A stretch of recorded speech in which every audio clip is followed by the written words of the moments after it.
Welcome to another Wine Steward video. Seems like another weekend's coming up. Hope you are planning something wonderful, and as much as you can, do something inventive, creative, different this weekend around. Be creative. Keep your mind going, working, and excited. That's what we're trying to do around here. Keep it different every week. Yes, it's a video every week. Yes, we come to work and bemoan the fact that we can't have the wine bar open yet every week. And, you know, there's a lot of the repetition, mindless repetition going on. So how do we mix it up? We just do interesting things, you know, just do something different, do something you haven't done in a while. And I mean, to that point, this is the first video ever during which I'm actually wearing pants. Yeah, so, you know, we're all just trying to keep it interesting, right? So welcome to the Wine Steward. Welcome to my trying to keep it interesting for you every week by telling you about new things, new programs at the Wine Steward, new wines, new discoveries, food, lots of good cheeses down there, by the way. So keep our cheese moving in and out of here, will you? So let's tell you, first of all, the most imminent of news, and that would be that next Thursday, so 1 week from today, we are going to have another Zoom event. We've already announced it with an email. This is just to reiterate that we will have not one but 3 winemakers representing their wares at our next Zoom event. So these are 3 people with whom we've been doing work for a long time. All 3 are small producers. One is married to another, and the third is good friends of those 2. And all 3 have agreed to participate, each representing one of their beautiful wines, small production stuff. Just a real quick rundown on what we're going to have. Velia Esch is going to be, actually her name is now Velia Fromm, Velia Fromm, married Russell Fromm. And she's going to be showing what her, she would call her flagship wine, which is not red wine, it's actually Sauvignon Block. She makes fantastic reds too. She makes some of the best Chenin Blanc in California, and I hope to get some of that on the shelf soon. But this Sauvignon Block, why not show Velia's pride and joy? This is the wine of which she makes the most. Not red? Yeah. I mean, you know, nowadays with people's drinking habits, they tend to prefer red. Maybe they gravitate to red wine. Like, oh, red wine's more important. Let's make more Cabernet than we do of Sauv Blanc. This is so worth making more of. This is really delicious. Happy Canyon and Santa Maria based sideways country to you and me.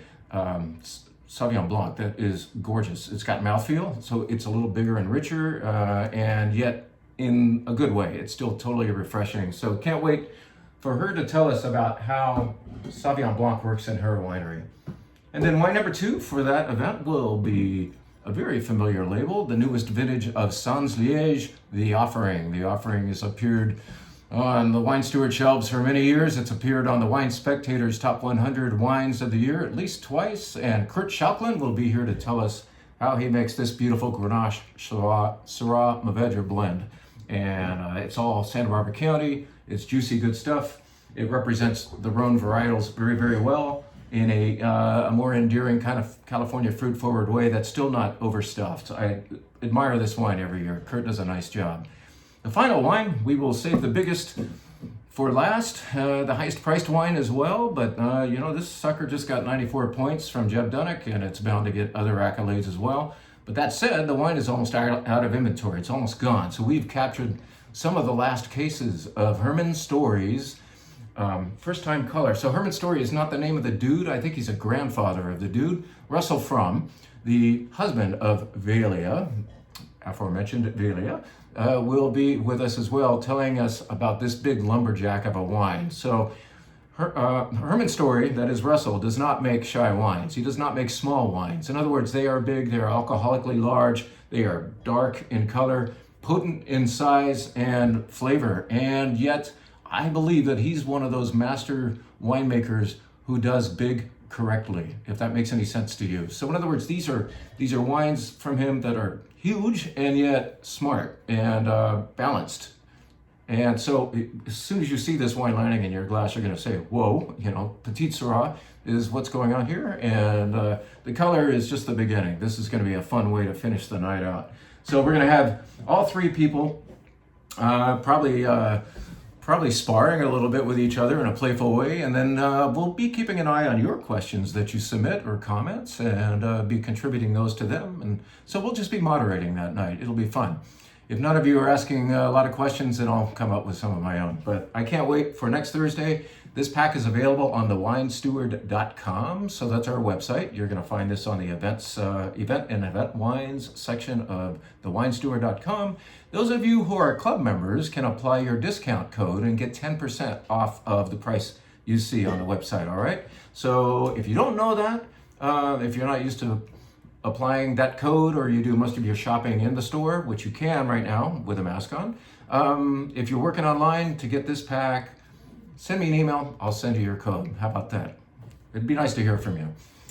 Let's tell you now about some more different things, keeping it shaken up, and me with my pants on and all. That's amazing. This is going to be a little exploration, first of all, of one grape variety done two different ways, from two different hemispheres, two very different sides of the world. Let's take you first to a wine that just landed. This is a wine that's going to go to the Las Positas College course, the Wines of the New World, where David Everett, who runs the program out there, will be using our wines as his curriculum, so to speak. So this wine was chosen for him because it's freaking delicious. It very well represents New Zealand Sauvignon Block. It's from there. It's from the Marlborough region. And it's got a silly name, Duck Hunter. I wonder if that's kind of a little peck, if you will, at a better-known duck-named wine from here on our shores. And this represents New Zealand in that wonderful kind of gooseberry grapefruit way, without going too far in that direction, without having any of that like jalapeno quality or canned asparagus thing that can happen in some of the too eccentric Sauvignon Blancs from New Zealand. You who have had a few of those might have moved away from this wine type. I invite you back to a more moderate version of really delicious citrus-driven, let's say grapefruit, Sauvignon Blanc from New Zealand. So that's Sauvignon Blanc number one to tell you about today. And this very different one from a very different place is also worthy of your attention. This is Pennyroyal, a brand that many of you haven't even heard of yet, but I think you'll be hearing more about it. So a lot of you have, in fact, heard of a winery called Navarro. Navarro is in the Anderson Valley, not the Alexander Valley. Anderson Valley is the valley you traverse on your way out to the cute little village of Mendocino on the Mendocino coast. You have to, basically, if you're going the fastest way possible, and there's no fast way there, you will be going on, I believe, Highway 128 through Philo and Boonville, those tiny little towns, and somewhere along the way is a winery called Navarro, right? Navarro does not really go to retail. They only want to sell directly and perhaps to some restaurants. So Andy and Hughes can carry it, we cannot. The cool thing is, Navarro now has I think a daughter in play who is making this wine, Pennyroyal, and making it very much in the Navarro style. And this wine, in fact, comes from Anderson Valley fruit.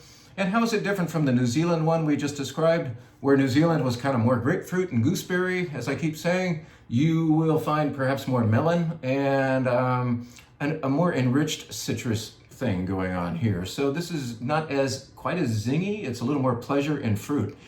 Perhaps it's more melon and stone fruit, a little bit of white peach, or how about nectarine? Nectarine sounds good when you apply that descriptor to Sauvignon Blanc, and I believe that's what we're referencing here. This is really tasty wine you ought to be checking out. So if you want kind of a chip off the old block Navarro style Sauvignon Blanc, not sold in any stores, well, this one is in a few stores. So Pennyroyal, look for that, all right? The next wine I'm going to tell you about has nothing to do with what I just told you about. In other words, we're going to go red, and got some going in my glass. We're going to go to another country. I'm just reminding you that we have one hell of a Rioja downstairs that costs $19.99 a bottle. And for you wine club members, it's only $17.99. So you get a nice break on a really authentic Rioja here. There is nowhere near enough of this in my glass yet. Let's fix this. That's better. Maybe you can see that it has gorgeous color.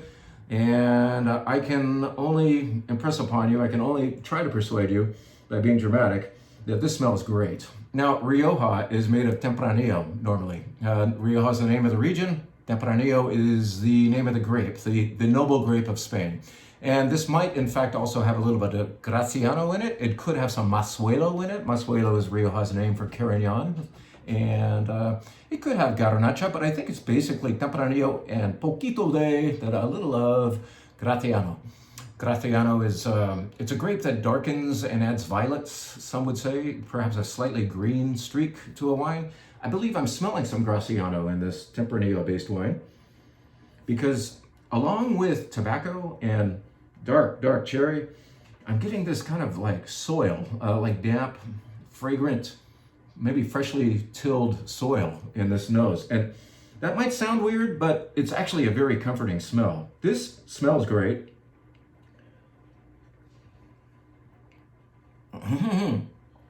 It tastes so good too. It plays the Tempranillo role very well with that effect of richness and yet levity at the same time. You've got from Tempranillo, you can have a Cabernet-like body, and that's fairly rich and lots of dark fruit going on. But what you also get is wonderful acidity. So Tempranillo should make you hungry. I say that a lot, but that's what European wine behaves like. If it doesn't, then it's not very true to Europe. This wine is delicious on its own. I've been sucking it down for a little while here, but I highly urge you to have a great meal with it, whether it's prime rib or lamb chops if you like lamb. Get those little triangular shaped, I think they're shoulder chops from Whole Foods. They usually have a really good price on very good ones. So grab some of those. They only take like 4 minutes on the grill. Turn them real quick and have this with it and you'll be living it up. Great Rioja. It's a crianza. It's called Viña Saturnia. And it's a crianza, meaning that they aged it for a certain amount of required time in French and American oak. And, you know, it plays everything Rioja should do for $20. Maybe even, I think it behaves more like a $30 wine, but it's got a better price tag. Let's take you now to a rosé that's brand new. You guys have been wonderful, just shopping the heck out of our rosé section this year, and we've been rewarding you for that with keeping it interesting. So even now we're bringing in new ones. This is a familiar name, but perhaps not a familiar color for that name. This is Hitching Post, one of our favorite sideways country. That's Santa Barbara County area where the movie was filmed and set. The Sideways Country producers, Hitching Post. Hitching Post also, there's also 2 restaurants down there by that name. Those are the same people making this wine. And this is Pinot Noir based. Hitching Post makes a whole lot of different Pinot Noir bottlings. And this uses the Pinot Noir from, I think, Rio Vista Vineyard, but it has another player in there, which is called Val de Guy. Val de Guy we don't talk about as often, but it used to be called, when it was planted, quite a lot up in Napa. Most of it's torn out now, but when it was planted up there in large plots, it was called Napa Gamay, which is kind of confusing because it's not the true Gamay Noir grape that you see in Beaujolais, but it behaves somewhat the same. So somebody thought up Napa Gamay for that, but now we more correctly call it by its French name, Val de Guy. So Val de Guy and Pinot Noir getting along very nicely in this beautiful rosé that, if you want to know its precise effect, I would say there's cherry fruit and a lot of tanginess to it. Wonderfully tangy, very refreshing for the warm days that we're still having, and we'll probably be having for quite a while. Now we're going to get to a fun story by introducing a new rosé to you. Perhaps a label that's a little bit familiar to you who have been shopping our rosé section for the last year, because 2018 vintage was the very first vintage we had of this Domaine des Girasoles. So this is the new 2019 that's just gotten here. As you can see, somebody's already gotten into the bottle. That would be me. Have you ever tried rosé or white wine or even champagne at room temperature? It's kind of interesting. It's perhaps not the best way to have refreshing wine, room temperature, but it tells the full tale. It tells the full story of the wine. And that's what I'm doing today, because a wine like this is meant to be discreet and vague in its delivery of flavor. It should be refreshing, and it should be barely there as far as attitude. That's the evasive quality of rosé that is so attractive, that makes you want to just drink more of it on a warm day. So Domaine des Girasoles, this producer is located in a village called Rasteau. Rasteau is in the southern Rhone Valley, and it's not too far away from better known Châteauneuf-du-Pape and Gigondas and Vacqueyras. It's just yet another one of those villages. The cool thing about this is a guy from Pleasanton makes the wine. So yeah, you heard me right. A gentleman named John Liram. I don't know if you'd want to be called a gentleman, but John Liram grew up in Pleasanton, went to Foothill High School. I believe he graduated in the same class as Joe Madden back in the the 80s from Foothill High. And then he went to work up in Napa. He was basically working behind the scenes at, I believe, Joseph Phelps and Robert Mondavi. And at one of those two, he met his future wife, a French woman named Françoise, who was over here visiting on an apprenticeship. She was basically sent over by her family to kind of learn the American way of winemaking. So Françoise and John got married and ultimately lived at different periods of their relationship on both sides of the pond, sometimes back in Rasteau and sometimes back here in California. But Françoise's father and mother own a place called Domaine des Girasoles in Rasteau. And John basically married into this operation. John had a lot of winemaking knowledge, American winemaking knowledge he wanted to apply to that slightly dysfunctional place in Rasteau. Maybe that's not a nice way to put it. But when I had the wines there 10 or 15 years ago, let's just say they tasted kind of rustic, and perhaps a little cleaning up was in order. So, Papa was very reluctant to pass the baton, and but that has now finally happened with them. Mom and Dad getting kind of older, and now Françoise and John and their son Julien operate Domaine des Girasoles. So you get this guy from Pleasanton, California, making Rhone wine. And we've known that for a long time. We've known John for a long time, but finally started to carry his wine a year or two ago with this rosé. And here's the brand new vintage that just got here. I had to buy a lot of it because this wine simply does not come to California at all. I believe one other wine shop in California is going to have some as well, and that is it. It's just basically long-time relationships with John Laram and Françoise are being nurtured here. And we just had to have his wine because we like the guys and because we like the wine. And we like having things that you don't see everywhere. So this rosé, back to this rosé, this is made with Grenache, Syrah, Mourvedre, and a little bit of Cinsault, I believe. Counoise? No, Cinsault. And it behaves so much like a more famous rosé from right across the Rhone River from here. Across the Rhone River from Rasteau is a place called Tavel. I know you've heard of Tavel. Tavel calls itself, and other people call it too, the king of rosés. This behaves a lot like that. They call that the king of rosés because Tavel has more body than you might find in a rosé from an hour south, down in southern Provence. This is northern Provence. This is wine that behaves like Tavel, a little more muscle to it. That sounds scary. Does it sound like big rosé? This is not big rosé. It's just got a little more palate feel. The nose remains discreet. There is super vague strawberry just floating around out there somewhere, but it's hardly there. And perhaps some airborne herbs as well. Perhaps even some tarragon. So nice to have it at room temperature because I can appreciate the muscle in this wine. The richness, which will actually be alleviated, you can turn that down by chilling this.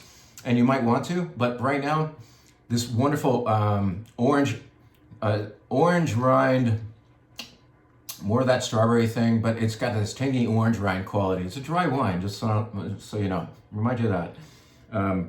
But I love the muscular quality of this wine that, once again, you can turn down by chilling. But try your rosé and white wine warm sometime. That's how you really know whether or not it's quality stuff. So let's tell you about one more wine from these guys because love this story.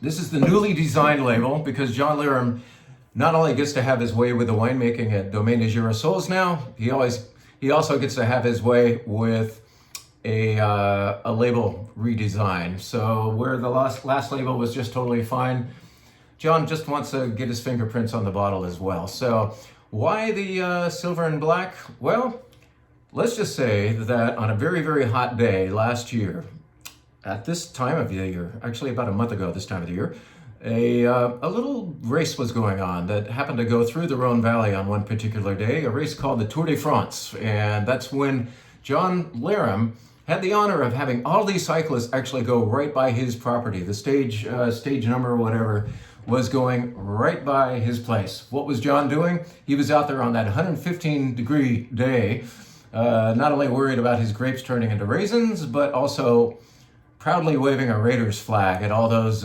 probably befuddled French and German and Spanish cyclists out there. So John is in fact a true-blooded fan of the silver and black, and That's why you've got that represented here. There's no, there's nothing else indicating Raiders on here. Fortunately, that's a grapevine and not a pirate. But okay, that's all fun, silly. But this is actually fantastic wine, and this reflects John's arrival and the fact that he can now apply, let's just say, some cleaner winemaking rules to vines that are over 100 years old on that property now. So this is Grenache and I believe Mourvèdre. Yeah, 80 Grenache, 20% Mourvèdre. It is really good Rasteau. We haven't curated a Rasteau in quite a while. This region is kind of known, of all the villages having a slightly different identity with their GSMs, I would say Rasteau is kind of known for being bigger, more roly-poly, kind of the party wine alcoholically of all the southern Rhone reds. That's just how that village usually applies its thing to GSMs there. This wine, it still has that exuberance of fruit and that pepper, but I would say that he's brought that slightly under control. I mean, can you really expect that from a Raider fan? Maybe not, but he's managed to apply some restraint and no fouling going on in this wine. It is really beautiful Grenache and Mourvèdre. No Syrah going on this year. I highly recommend that you grab some of the bottles that we have freed up from the wine club stack downstairs. So in other words, Wine Adventure Wine Club gets this wine in October because I have a bunch of inventory all of a sudden, had to take it now. I mean, not October, in September. At any rate, we've got extra cases. I would love to get this wine on your table sooner than later. You're gonna love this wine. It's beautiful Rhone red. That's it for today. Just to tell you about some new things, tell you that, in fact, I'm not wearing shorts, I'm wearing pants. That's so exciting, I know. And just that we miss you if you haven't been in a while, and we're very grateful to you if you have. And come on in, wear a mask. We'll say a muffled hello, and also work with you through thewinesteward.com. Thanks so much. Have a great weekend. Keep up the great wine loving. So will I.